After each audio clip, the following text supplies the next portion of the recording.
So we're back to the Color Country Model Railroad Club's open house in St. George, Utah. And this week we're kind of looking at toy trains, which is appropriate because it's almost Christmas. Oh, that's a good time for toy trains. Always.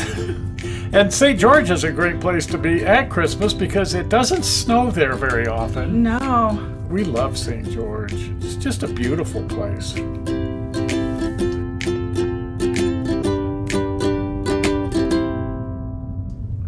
So first up, we're visiting Al Thorne. Oh, it says Grandpa's train room, but I'll bet he's got some fun grandkids. Oh, bet. I bet they love their grandpa, because who wouldn't love a grandpa with a setup like this? Exactly. This is Lionel trains, which have a great Christmas tradition. There's a lot of Christmas history with Lionel trains. So it's so much fun to put a Lionel train around your Christmas tree. It's sort of a long-standing American tradition. Exactly.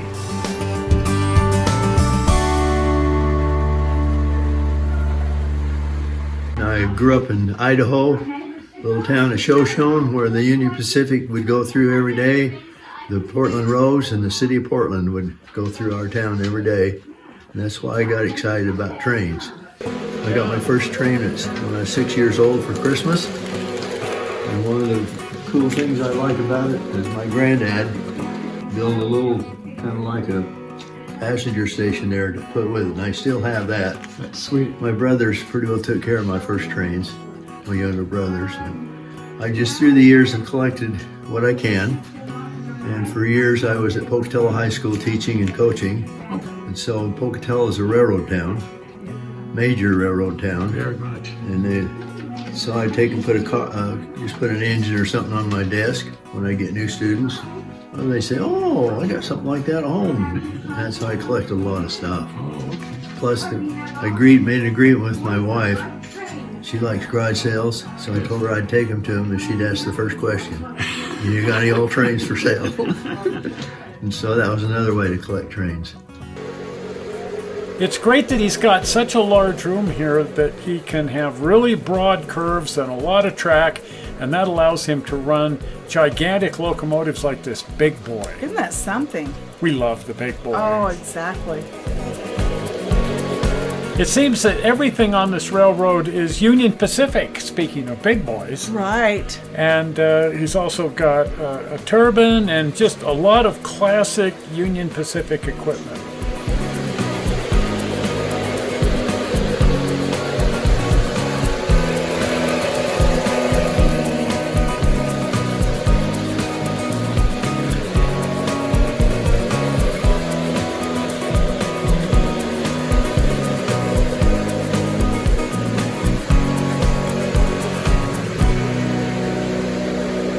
After I graduated from high school and got a few things done and get into my education, I got home and finally got the trains off the attic in Dad's garage and got them going again. And so these are the ones up on the wall over here, the ones that are the older ones. They're from the 50s. And there is one set there that was made in the 30s, which is we call pre-war because before World War II. So I'm just into it. You know, here we go. Yeah. I like the digital, and it makes a whole different world with it. Yeah, you don't see that much digital, but on the Lionel, but you're seeing more and more of it all the time. That's going, yes, Yeah. big time. So appreciate That's really appreciate fun. you coming and seeing this place. We love seeing I've been it. looking forward to We look forward to meeting coming you. down on this show every year. Uh-huh. So we just love Yeah, this. we've done it for what, 12, 13 years. We've been doing this. Magnificent. So I built the addition on the house 16 years ago just so we could do this. I wish I'd have made it bigger.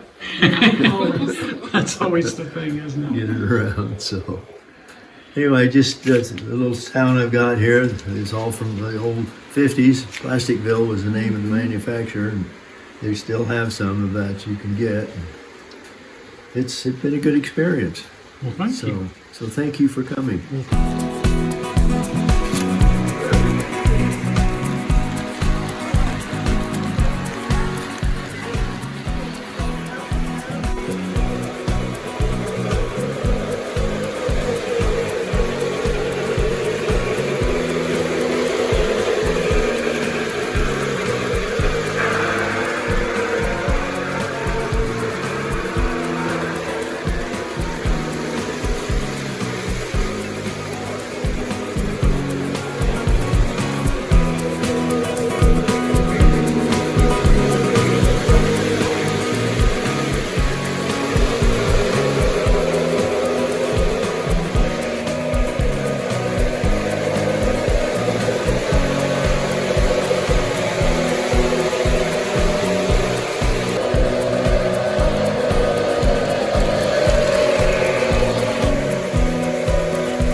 Well, on to Bob Malory's railroad.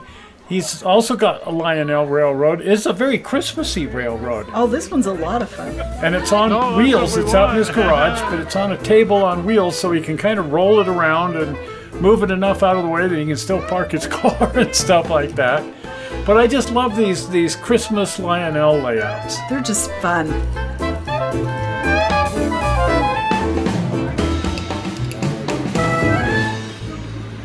My name is Bob Malory. And you've got a Lionel. This is a Lionel O-scale layout. It's 110 square feet. It's 12 by 10. It's on wheels. There's 4 tracks. There's 5 engines running around. Snowman. There's skiers. Santa Claus is here. There's mechanical working people. Half the board is a yard, and the other half is a snow scene. It's 15 years old, and it's been 15 different positions. I've changed it every year for the last 15 years. It's a labor of love, and we enjoy doing it. You know, it reminds me of the store displays from the 50s. Yeah, okay. Is that kind of an inspiration there? It was, because I was growing up. Obviously, I got my first train in about 1954.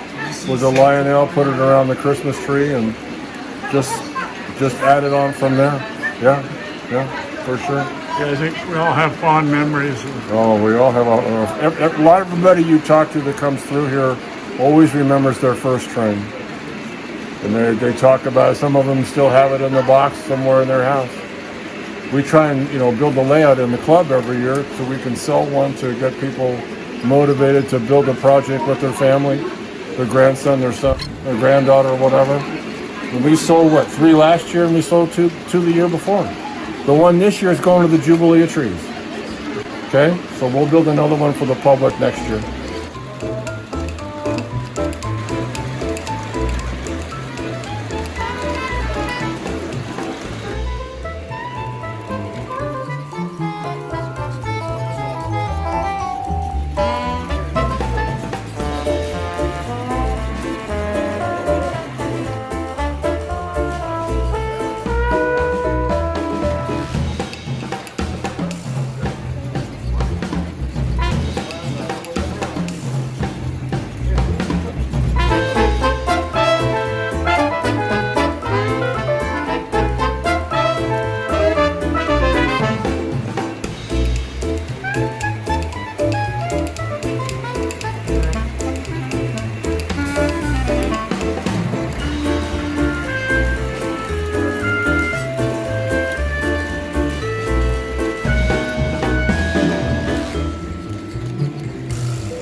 Over here is his workbench out in the garage, and to me this is where the real fun happens. Oh, absolutely. Doing model railroading, being at the bench and just having your trains there, and you can run the trains while you're sitting there at the bench working on your latest project. Exactly.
Well, on to the railroad of Richard Schacht. This one is not Lionel, it's American Flyer. I like this one. This one's so fun. And as a kid, I had American Flyer. I just sort of preferred it. I got started at American Flyer by my father back in 1949. After we moved out here, I had my Flyer all boxed up and I brought it with me. And it sat in a box, and I said, if it's going to sit in a box, it's going to run. So at that time, you couldn't find track anywhere unless you were made of gold that you could afford what was out there.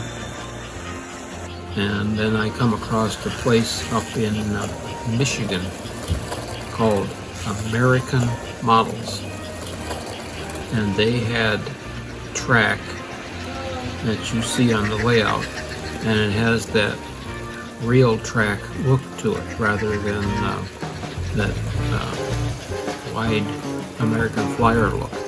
First it was an oval, and then it became a bigger oval, and then it became a figure eight, and it became double track in kind of a modified dog bone. So is it the engines and everything, are they still American Flyer then? Or is there... The one engine that's out there with no name on it, that is American Models. Very good engine. Very pull-worthy until it goes. The other engine that's out there is from 1949, and that is a 464 Hudson that I got as an appeasement because I got a sister. And I didn't think that having a sister was a very good idea. So I got an engine and we got a sister. And the cars that the Hudson engine is pulling are also from 1950. That's when they came.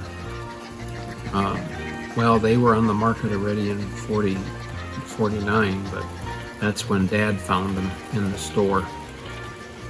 Dad used to work on the railroad between South Bend, Indiana and the big city of Chicago. And we had an aunt that managed the American Flyer / Gilbert store in the bottom of the Palmer House in Chicago. So naturally, if you're going to buy a train, you're going to get it from the relatives.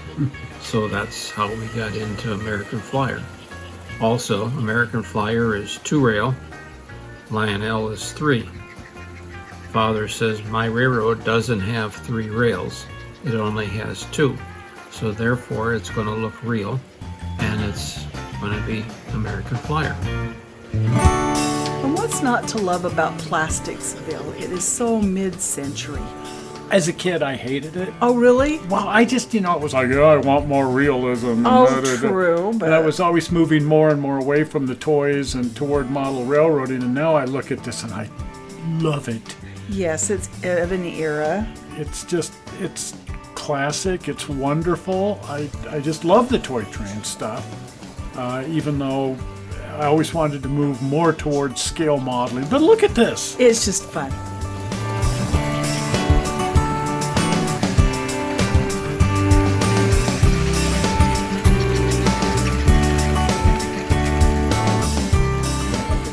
It's always fun to talk to the owners of these railroads and find out just how they acquired everything. Yeah, there's history, there's backstory, and childhood memories. Oh, absolutely. That's what intrigues me, is the childhood memories.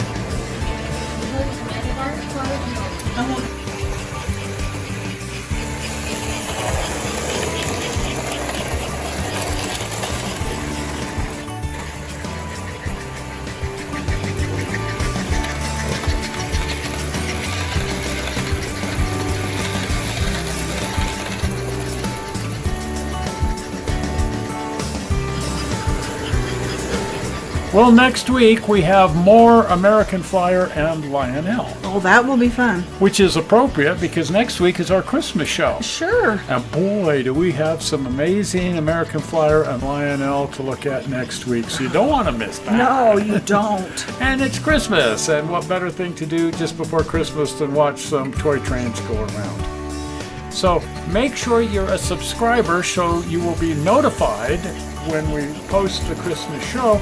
And please consider clicking on the join button. That sends a few dollars a month our way, which helps support the channel. But at the very, very least, if you're not a subscriber, please subscribe. That doesn't cost anything. And all you have to do is click on the upcoming blue button. Are we ready for that? Zoink! Right there, the blue button. Well, we're not sure how you found this video on the internet. We hope you didn't find it boring, and we will see you here on Tuesday. We'll see ya. We'll see ya. Bye-bye. Bye.